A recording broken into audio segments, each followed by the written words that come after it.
පෙරහැරවල් ඔය එකේ කානිවල් එහෙම බලන්න ගිහින් තියනවානේ. ඒ යනකොට දැකලා ඇති ලස්සන සෙල්ලම් බඩු තියෙනවා. සමහර වෙලාවට ලස්සන ලොකු සෙල්ලම් බඩු තියෙනවා. හැබැයි ඒක අරන් දෙන්න අපේ අම්මට තාත්තට වත්කම තිබිච්ච නැති අවස්ථා තියනානේ. ඒ වෙලාවට මොකෝ කරේ? අරක දිහා බැලුවා සෙල්ලම් බඩු දිහා බලලා හුස්මක් හැලලා අනිත් පැත්තට ආවා දුක් වුණා නේ. හිතන්න ඒ ඕන වෙච්ච දවසේ දායක හම්බුන්නේ අද ඔබට සල්ලි ඕනේ තරම් තියෙනවා. හිතන්න ඒ වගේ ඒ ගන්න බැරි වෙච්ච සෙල්ලම් බඩුව වගේ සෙල්ලම් බඩුව ඕනේ තරම් ගන්න සල්ලි තියෙනවා. හැබැයි අද ඒ සෙල්ලම් බඩුව ගන්න තියෙන අවශ්‍යතාවය තියෙනවද? තේරෙනවද කියන එක?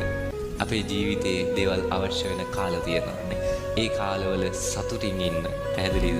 බුදුහාමුදුරුවෝ මේ අත්හැරීමක් ගැන අනිත්‍යයක් ගැන දේශනා කරා කියලා නිකන් අර මැරෙනවා කිව්වා මලමිනී වගේ ඉන්න ඕනේ. එහෙමද? නෑ. මැරෙනවා අනිත්‍යයි තේරුම් ගන්න. හැබැයි සතුටින් ඉන්න නේ. ඒව තේරුම් අරගෙන සතුටින් ඉන්න. ඒ ගෙවන්න තියෙන කාලේ ලස්සනට ගෙවන්න. තරුණ කාලේ හරිම ලස්සනට ගෙවන්නනේ. කාටවත් හානියක් කරදරයක් නොවෙන. එහෙම නොවුනොත් සමහර වැඩිහිටිය අම්මලා තාත්තලාගේ පොඩි ප්‍රශ්නයක් තියෙනවා. ඔය තරුණයන්ට එහෙම බයිනවා නේද මොන දෙයකට මම කියන්නේ. අපි හැමෝගෙම ඔය පොඩි ඇරියස් තියද නැද්ද? හැමෝගෙම වගේ තියනවා. හරිද?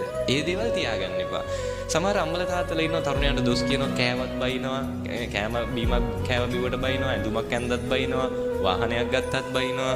ඇයි සමහර ඉන්නවා දැන් ඔය හැමෝම නෙවෙයි සමහර අර ඒ ලස්සන ආදරණීය වැඩිහිටියෝ ඉන්නවා.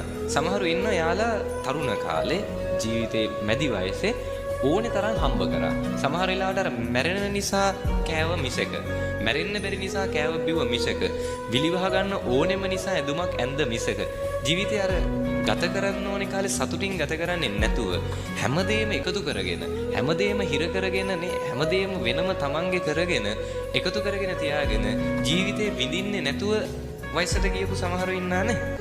එහෙම ඉන්න අයට බලන්න වයසට ගියන් පස්සේ ඕනි තරම් සල්ලි තියනවා. ඉඩම් අක්කර ගණන් තියනවා. හැබැයි තරුණ කාලේ පොඩි කාලේ සෙල්ලම් බඩුව ගත්තේ නෑ වගේනේ. හරිද? වයසට ගියන් පස්සේ සල්ලි කොච්චර තිබුණත් තරුණ කාලේ ඇඳ පැළඳපු විදිහට අඳින්න පළඳින්න පුළුවන්ද? නෑ. ඒ නිසා එහෙම අඳින පළඳින තරුණයිට අපි බයිනවද නැද්ද? බයිනව බලන්නකො දැන් ඉන්නේ උන් අඳින ඇඳුම් නේ මේ උන් අඳිනේවට හරියට ඇඟවත් වැහෙන්න බලන්නකො ඇඳගෙන යන ඇඳුම් බයිනවද නැද්ද? බයිනා චීත්තට හැටට දෙන්න වැහුණා වගේ හරියට නේද? හරිද? මං කියන්නේ මෙහෙමයි. මේ අර සංස්කෘතියක් කියන එකක් තියෙනවා.